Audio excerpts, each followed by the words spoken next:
Hey, my name is Kyle Rush, and you are watching the No Counts Given podcast.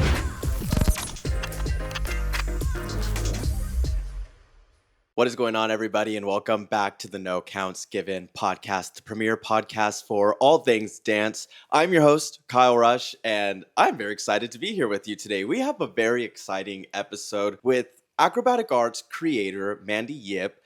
As the evolution of dance team grows, we've seen this huge impact of acrobatic skills on nationals floors, college dance team floors, high school dance team floors, all-star, all things dance somehow is turning into this world of acrobatics. So obviously we have to bring the queen in, Mandy Yip, and talk about all things acro. I found it very fascinating, actually, and I did not know this leading into the interview, that Mandy has a dance background. Obviously, you would think anyone with acro might have some kind of dance background. It wasn't clicking to me. So learning about that mid-interview, it piqued my interest even more into just Mandy's opinion. I always love knowing everyone's opinion and just terms of like acro in the space of dance, because it is such a huge conversation. But anyways, I'm not going to hold you anymore. We're going to get into the interview. This is a quick episode. It's like going to be, 40 minutes long? Sit back, relax, enjoy your coffee, and let's get into the interview. But first, you already know what I'm going to say. Make sure that you like, comment, and subscribe to the No Counts Given podcast. We have a link tree. If you go on our link tree, you will find all of our updated, most recent uploads. You will find all of our most recent uploads. You'll also find where you could join the No Counts Given community channel on TikTok. All of our most watched videos are there too. There's just no way you can miss out on what's going on with No Counts Given.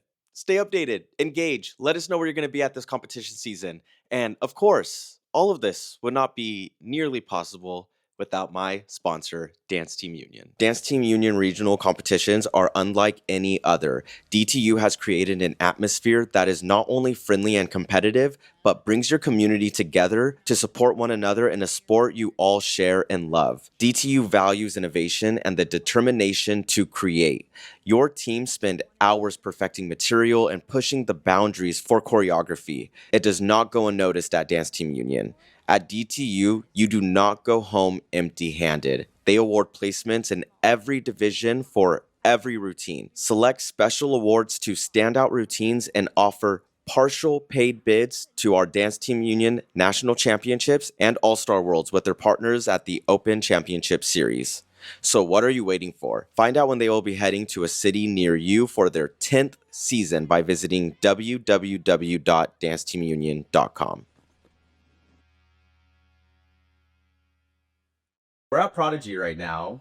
What do you think about the event so far? Oh my Gosh. gosh. Year. The talent is unbelievable. I just watched were you in that last class? Yes. Oh my goodness. It is This kid crazy. flying through the air, and the acro is unbelievable, which is so close to my heart. Yeah. But they're doing it with such beautiful technique, Right. like landing it, and they look gorgeous doing it. Yeah, it's been unreal. Yeah. That one's crazy. Yeah. So let's start. Let's just start with all about Mandy. Okay. Let me know about you. Just give me like a summary. Let's definitely talk about acrobatic arts. Give me it all. Sure. So I was a dancer as a kid, and I just didn't want to grow up. I knew I didn't want to be a professional dancer either. Yeah. I knew I wanted to teach. So I opened my own dance studio at like 18 years old, and I ran that for 11 years. And then I had two boys who did not want to dance, and I broke my heart. I put them in class, and they were like, no, we're like, actually, my oldest said, I learned how to dance. Can I not go again? I was like, you didn't want us. We're going to do this for the rest of your life. Anyways, it didn't work out. And I realized that if I kept the studio, I was going to miss them growing up. So I sold the studio when they were 2 and 4. And I stayed home with them so that I could be their mom. And the plan was for me to be a stay-at-home mom. That was what I was going to do. And that lasted all of like 30 seconds because I just can't help but build. Yeah. But what happened was a bunch of the studios in my area called me and said, would I teach the acro? Because that's what it was kind of known for. And I said, I'm going to end up teaching evenings and weekends if I do this. And that's what I was trying to get away from. So what I'll do is I'll write it all down. I'll give you the curriculum. I'll teach you what to do. And then you teach it. It'll be fine. And when I brought them what I had put together, they're like, this needs to go worldwide. Like, everyone needs to have this. And so I opened a course, and 12 people came, and those 12 people told hundreds and hundreds of thousands of people. Wow. So we are now in 8,500 schools around the world. We're in almost 80 countries. And yeah, the rest is history. About 500,000 dancers a week take an acrobatic arts class. Wow. That is beautiful. Congratulations. Thank you. That's a great accomplishment. So if a teacher's wanting to like learn more about, acrobatics or acro in general, is there like certifications that you guys offer? Are there courses? Like what do you guys do? Yeah, that's exactly what we do. So we have a curriculum that the teachers follow, and we do a certification course that they can come and learn how to teach that curriculum properly. And so those courses are ran all throughout the world, every day of the week almost. We'll run over 100 of those courses this year.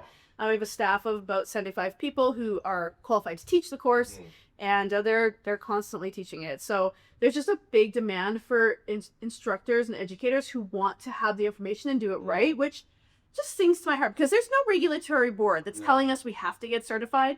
You do if you want to, cut a pet's hair. Yeah. But you don't if you want to teach back handsprings to dancers. It's wild, right? Yeah, no kidding. And yet, 8,500 teachers, educators have opted to pay the price and, give up a weekend or a couple of days to come to our course and learn how to do it right. And I just think that speaks to our industry and how much we care about these kids. Yeah, no kidding. What was the original mission when you started this, and like has it stayed the same today? Like how has it evolved throughout the years? No, it really has stayed exactly the same. Wow. So it's safety through progression. The idea here is that if you teach each step properly and you give really good foundations, that you're going to have dancers with less injuries. And that has remained true through the entirety of acrobatic arts. Our curriculum is based on that idea. And we believe that if you teach someone who really loves children and who understands the body how to use progression, that they will be able to teach it, even if they never done it themselves. And we have thousands of teachers who never flipped in their lives and are teaching amazing acro because they are just following the steps that we've laid out for them. Yeah. What does I was scrolling through your Instagram, sure. And I want to say you said this or someone said this, but safe skills equals strong skills. Mm-hmm. What does that mean? You're gonna go the other way around. Other way around. Strong skills equals safe skills. Safe skills. There you go. When the dancers are strong and flexible, when they have the facility that can do the movement, they're much more likely to not get injured. So they're going to be safer when they're stronger. And the dancers really need to spend time on flexibility and strength in order to be able to achieve these skills. And one of the things that I noticed really early on in acrobatic arts' history was that you go into an acro class and the dance teacher would just start with the back walkover or the back handspring, and they would just keep trying to do the back walkover. And what we are preaching and teaching is that actually what you want to do is take that down into 100 little bite-sized pieces, teach them all really properly, with great foundation, and then when it's time for the back walkover, it'll come together in one class, not hundreds of classes doing the same thing poorly over and over again. Yeah. When you're at an event like this and you're watching, because you're right, these kids are flipping around. Yeah. Like when you're watching them, how do you understand that they have like that strong foundation, or like how do you notice that maybe they don't really have that foundation? So maybe we shouldn't be. I'm not gonna lie, I saw some skills being thrown today, and my heart wants to drop. Like, where do you see that, and like how can teachers identify that? I mean, I can see it. I could see it in the warm up. So they're doing their, their jumping jacks, and they get down to plank, and I was like, shouldn't flip. I can tell that fast because I just know the body that well. But if I'm coming into a new facility or with dancers I don't know yet, it's in the warm-up that I can actually tell that. So I'm looking at their range of motion, and I'm looking at their strength and their ability to hold the positions and the poses that I'm giving them. Mm-hmm. So I'm talking about planks and, boat pose, things where I'm seeing whether or not their core can facilitate the movement, whether or not they have the flexibility to facilitate movement.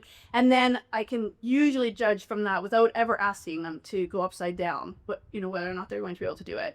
The next two things I'm going to look at are their handstand and their bridge. I look at handstands and bridges like pliés and tendus. They're never going to be perfect. You'll be doing them from when you're a baby to when you're a professional, Cirque du Soleil, and they're still going to need work. And so if I look at those things, I can usually tell whether or not, at what level they're going to do their acro. Yeah.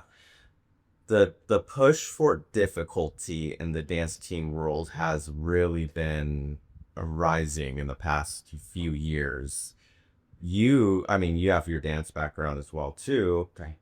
What is your overall perspective as you're seeing this evolution of dance team? I feel like especially like that's why we see this downstairs, like dancers pushing for those acro skills that maybe shouldn't be thrown yet because they want to leave that impression on a coach. Like it's a little scary. It is. It's a little scary, and I am concerned about it. I think we're seeing the the level of everything rise in dance team. So these kids are now coming a lot of the time with the skills. A lot of these kids are growing up in acrobatic arts certified studios where the teachers actually know how to teach the work, and they're getting to the dance team with that skill already intact. Where it's scary is when you have a team and there's a few dancers who don't have those skills and you want to throw the entire team to do it. That really does concern me, and I just want to impress upon coaches, and whenever I get a chance to talk to them, I say this: they're with you for 4 years. I know those 4 years are really, really important, but it's only 4 years, and they have to have their body for the rest of their lives. And I think we have a real responsibility as educators to not have them do things that they are not ready to do just so that we can win.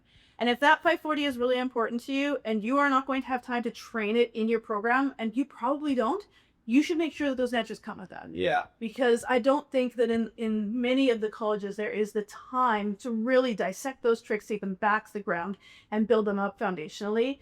And if you don't have that time, then you probably shouldn't be doing it. Yeah. No kidding. I was listening to a podcast with Amanda Gaines, and she was talking about the infamous full team 540 aerial back and how they broke that down into every single step and not sacrificing a full team back handspring when maybe not everyone really has that, right? Yeah. With acrobatic arts, is there like an area on the website where you could click on and see like certified studios? So like maybe someone out there is like, I need to get my kid into a certified studio. Yeah, absolutely. It's exactly that. Certified studios, click on it and it'll give you a list of hundreds of thousands of schools. Yeah. Yeah. Okay, so now for you personally, you teach, I mean, not teach, sorry. Well, yeah, teach, but you also speak at a lot of like these conventions as well too. Yes. What is like one of the main goals that you want to get to with teachers that are listening into your classes? Yeah, I teach all over the world. I mean, I'm on the road. I don't know how many days, so a lot of them. I want to just impress upon them that fact that I just iterated earlier, which is that it really matters that they leave your program with a body that works. So it's not worth it to push things beyond what they can do. Another thing that I think is really important is right and left side body. So flexibility and strength have to go together. They have to balance each other. You need both of those things to do things properly. And right and left side body also matters. And I see a lot of programs where everything is done on one side of the body. And what happens then is we end up with imbalances that are going to probably trap with them for the rest of their lives. It's scary when you see somebody throw a back handspring or back tuck and they land and their foot goes the wrong. I mean, that sucks. And I don't like watching that. Yeah. But I'll tell you what's more scary to me is somebody who's doing a scorpion over and over and over again on the right side of their body. And they're getting injuries in their spine that are going to last for their lifetime. So that acute injury that happens in the moment, and we have to get the ice, the kid has to be, carried off of the. Usually those heal, and the kid's fine in 6 months. Yeah. The other ones, those are lifelong injuries. Those overused chronic injuries, they don't ever go away. And so I think just a better understanding for the teachers to understand what they are doing when they ask that dancer to do that over and over and over again on only one side of their body. Yeah. Should there be a governing body that's looking over all of these? Like you can't teach acro unless you're certified. I don't know if I could say that. I don't know if I agree with it. Let me ask this then. Do you think that there would be less injury if there was something of that sort? Of course. Yeah, of course there would be, but it's a real can of worms because and with dance team sort of veering into the sport side of it, we're going to come up against regulation. Yeah. In my mind, it does change it from being an art to a sport, and I'm not sure we are willing to give up the artistry that is dance in favor of us becoming a sport. I think it would be a really challenging thing to accomplish. So yeah. Do you lean towards one or the other, like the artistry of dance or like the athleticism of acro? Oh my gosh, I think you can have both. So thank you. I am an artist. It's the artistry that really speaks to my heart, but I think that you can be an artist and still be extremely physical and do things that are really amazing with your body to express that emotion and to express that artistry. And I don't think it has to be one or the other. You have both of those things. So yeah. I know a lot of kids that even some that I taught that just naturally struggle with acro skills. If there's like dancers out there that kind of struggle, but those acro skills maybe don't have the best flexibility, Like, what are some building blocks or like steps they can do to like? I don't believe that it's true that anyone can't do it. I believe everyone can do it. It's just how they get there that can be different, and it's about being able to pull those skills apart into the most small detail of that skill and working on those pieces one at a time. And with every single class that I've ever taught, I had a skill at the beginning of those progressions that everyone in the classroom could do it. I'm talking coaches to grandmas to babies; they can all start there, and then we add just a tiny change, a tiny change, a tiny change over time until they get to these really big and amazing skills. And that's how all of these dancers that I've trained have gotten to that level. They didn't start with these big skills. We started with tiny little pieces and we added them all together through progression to make these big skills happen. So it upsets me when I see dancers say that they can't do acro. I think when you say you can't do acro, it probably means that you don't have a teacher who understands. Yeah, no kidding. I'm gonna say I was thrown in to teach some macro classes a few times in my life, and I'm a self-taught acrobatic. I learned my first aerial in my track cleats on the field. It's only like a boy. Yeah. The boy just flip. My body hates me for all of those moments. Yeah, it's like my hips are not the same, my knees not the same. Yeah. I don't even remember what the question was that I was trying to get to. But I do want to ask this. Are there any skills that you haven't seen acrobatic-wise, like on a big stage that you're like, this skill just needs to be used? Oh, it's the variations of skills that I think are coming over a little bit now. They're kind of seeping into dance team that were traditionally only seen either in Chinese acrobatics, which is really quite a beautiful thing to watch, contortion in general. So anything that you're seeing when like especially Korean acrobats, like they're really quite amazing. Some of the skills that they're able to do are kind of seeping into the dance competition world, and then from the dance competition world, they kind of make it their way over. And so it's neat for me to watch those things evolve from one of those places to the next. I'm seeing some really interesting big tricks come into play. So we're seeing horizontal twisting, like beach twist drills that are kind of coming in. I think we're going to see a lot of that at nationals this year. We're seeing the 540 Minnesota kind of like so that was kind of cool to see that come into play.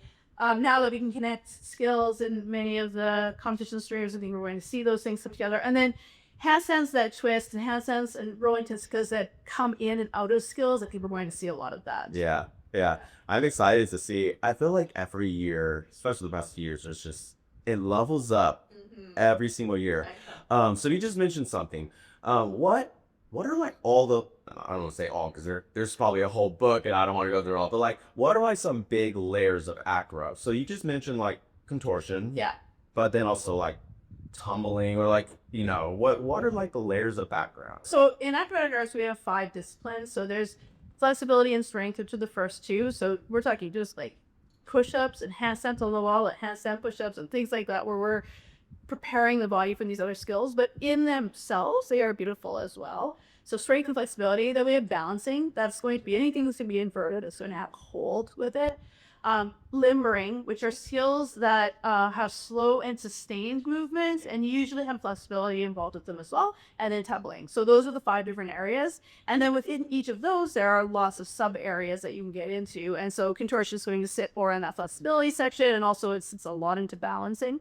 Balancing often has elements of contortion. And then the tumbling, we're going to see both forward and backward skills, but we can also start to see some sideways skills as well, and some twisting skills.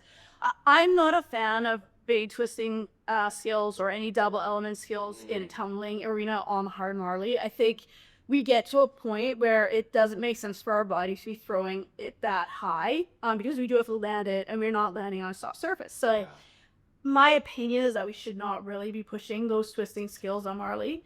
But I'm getting about it, and it's like he's not okay with it when the dancers are really, really high. Yeah. And it's amazing what they're able to do that. I mean, 10 years ago that was just unheard of, and now we're seeing some dancers who can actually safely accomplish those skills. And hey, all power to you if you do it.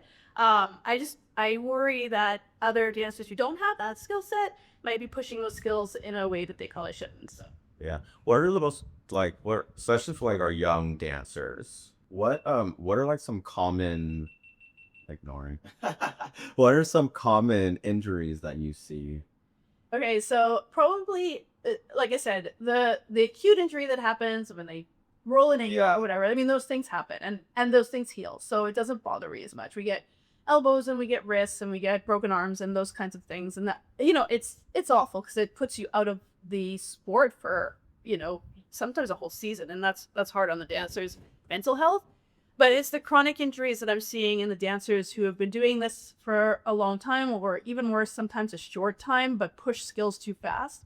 And they have usually back injuries, there's usually hip injuries, oftentimes there's shoulder injuries, and all of those things are happening because they haven't prepared properly for those skills. So the back loves to bend in a couple of vertebrae that are just under the rib in that lower back section because those vertebrae are very pliable. They'll just take all the work. And if you have a dancer who hasn't prepared their body properly throughout the entirety of their spine, that lower back is going to almost right angle to make those things happen. And we don't want to have that in our dancers. That is a really bad thing for their bodies to go under. So preparing their hip flexors to be able to bend in that way and their shoulders and upper backs to be able to bend and take some of that load is a really important thing that I think a lot of teachers are missing. And so, the dancer is able to get into the scorpion, but they're only using 2 or 3 of their vertebrae. That is a really big concern.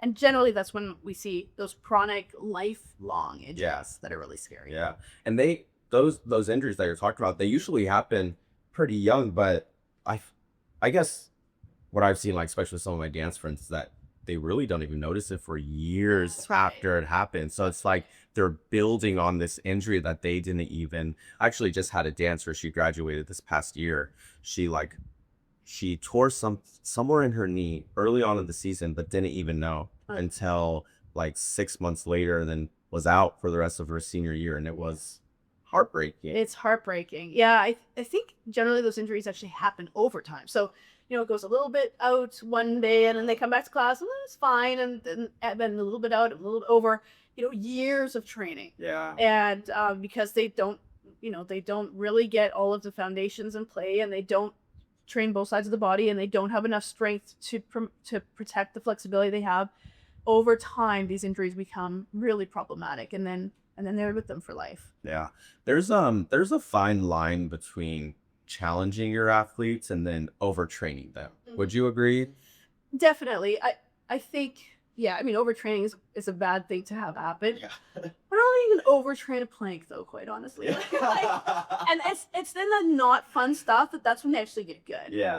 It's pretty hard to overtrain, ab workout. Yeah. And 100. Yeah. And just any kind of lifting. Those things are pretty hard to overtrain if you're doing it right. It's really easy to overtrain a back handspring. Like really, really easy. Because if we're just doing them over and over again and we're doing it on the hard marley and we're not really paying attention to their joints, that is a problem. And I think teachers think that they need to do hundreds or thousands of that skill, and actually you don't. What you need to do is all of the foundations and do a lot of that. And the back handspring, you only need to throw it a couple of times, you know? So I think, not a couple, hundreds, but not thousands and thousands of that skill. You need to do all of the other work to promote that skill. Yeah. Back handsprings were never my friend. No. You want to do one right now? I spot you. I don't need a spot. I could do one. I will show you a back handspring if you want to see. That'd be a good podcast clip. Attention, dancers, coaches, and teams. This is your moment. On February 5th, 2026, for the first time ever, Prodigy Dance Convention is coming to Dance Team Union Nationals. Get ready to elevate your performance and your future. Prodigy Conventions blend elite training with real recruitment access. Explore jazz, hip hop, palm, technique, acro, plus chances to unlock one-on-one time with college recruiters. But what makes this event truly special is its home at DTU Nationals. Hosted at Dance Team Union Nationals, an organization built to be bold, be authentic, be you. DTU was founded to bring a fresh, coach and dancer-focused approach to competitions. They prioritize artistry along with technique and provide feedback that help your teams truly grow, not just compete, and foster a positive, inclusive environment where each dancer is seen and valued. And now you have your chance to stand out. Registration is open. Spots are limited. Go to danceteamunion.com to register and get ready to shine on February 5th at Dance Team Union Nationals in Orlando, Florida. Your story starts here. A lot of these dancers, beautiful technique, beautiful foundation. They could flip and they're getting so high. Do we still see those common injuries, like with those little acute injuries that or those big injuries that happen over time? Like, they're just wearing down and getting, I feel like I see a lot of hips. That's one thing that I see, and knees Yeah. are like two major injuries Lower that I back. see. All of those things happen. And I don't want to call it any particular team, but I've worked with several teams at a high level. And, although the kids come in, they can do amazing things, they can kind of do what they can do. And there's often a lot of holes in their foundations. And I certainly have seen that in some of the top teams out there that I've been able to work with. I think another thing that is really causing injury in those high level teams is that they are training one side only. A lot of them are training one side only. So they get their routine in October, this time of year.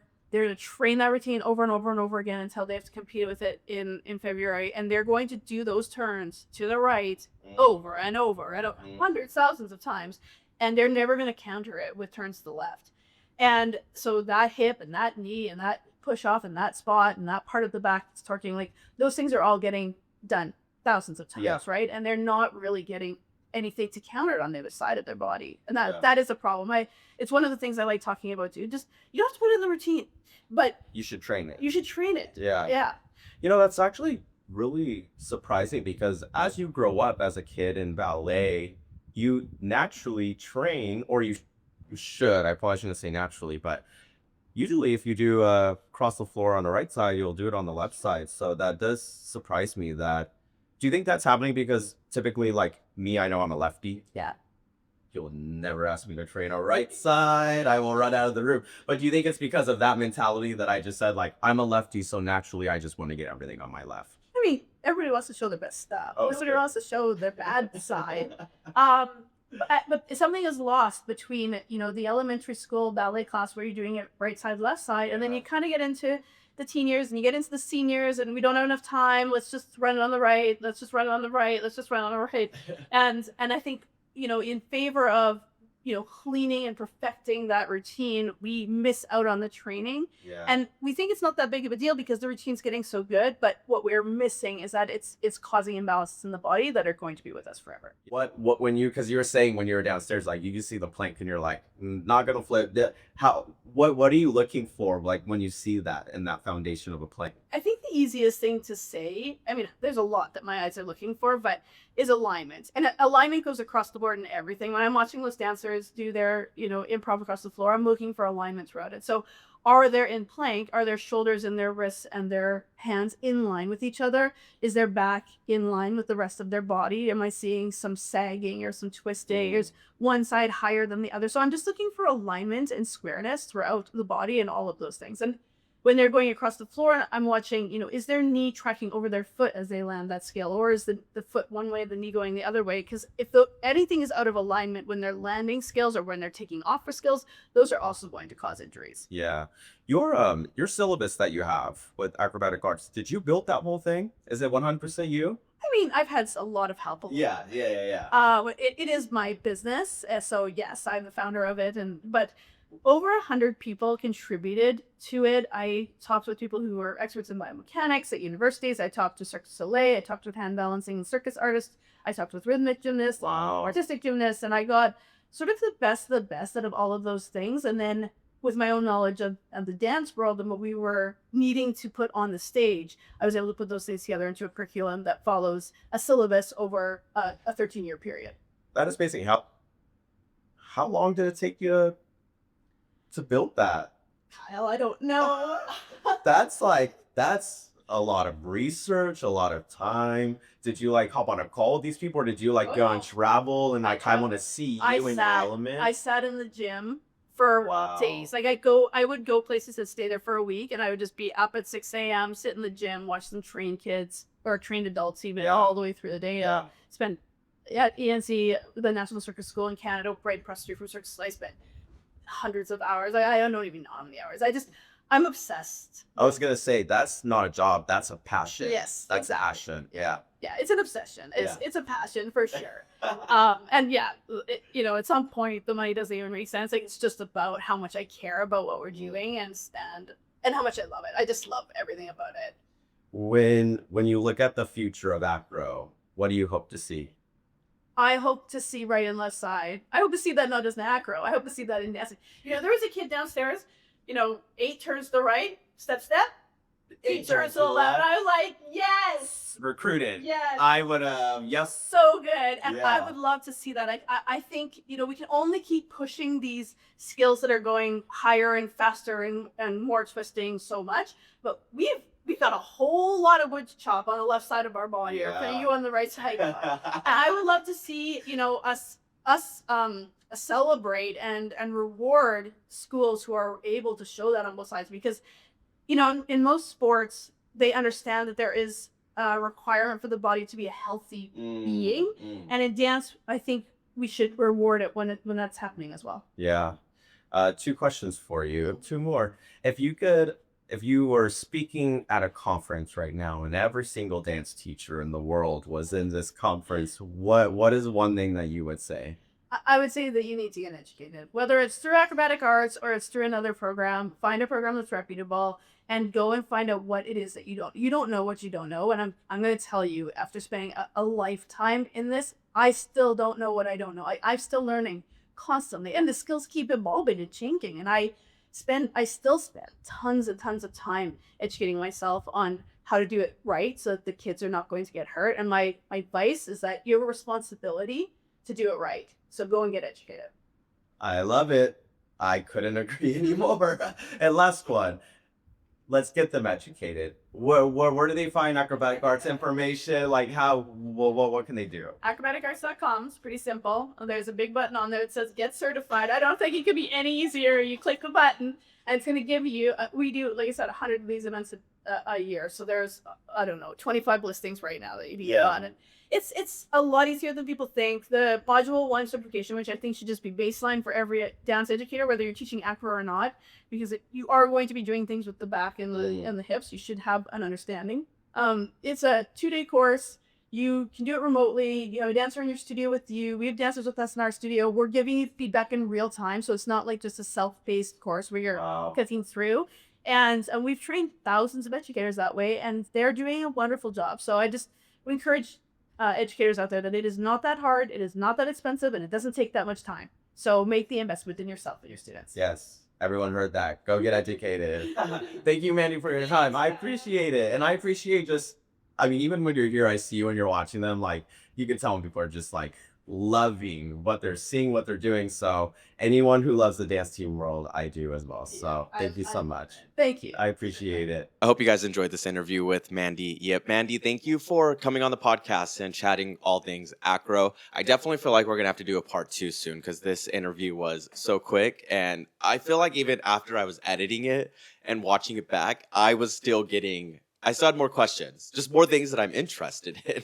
Thank you, everyone, for watching today's episode of the No Counts Given podcast. I hope you guys have a great Thursday or Friday, Saturday, Sunday, Monday, Tuesday, Wednesday, whatever day you are watching this. Come back next week on Tuesday. We have some competitions that we are covering. It is DTU Iowa. There's a UDA competition as well, too. I feel like there's one more competition that's on my list. But come back on Tuesday. Watch our competition coverage. I've been loving those episodes so far, and I hope you guys are as well, too. Have a great rest of your day, and I'll see you next week.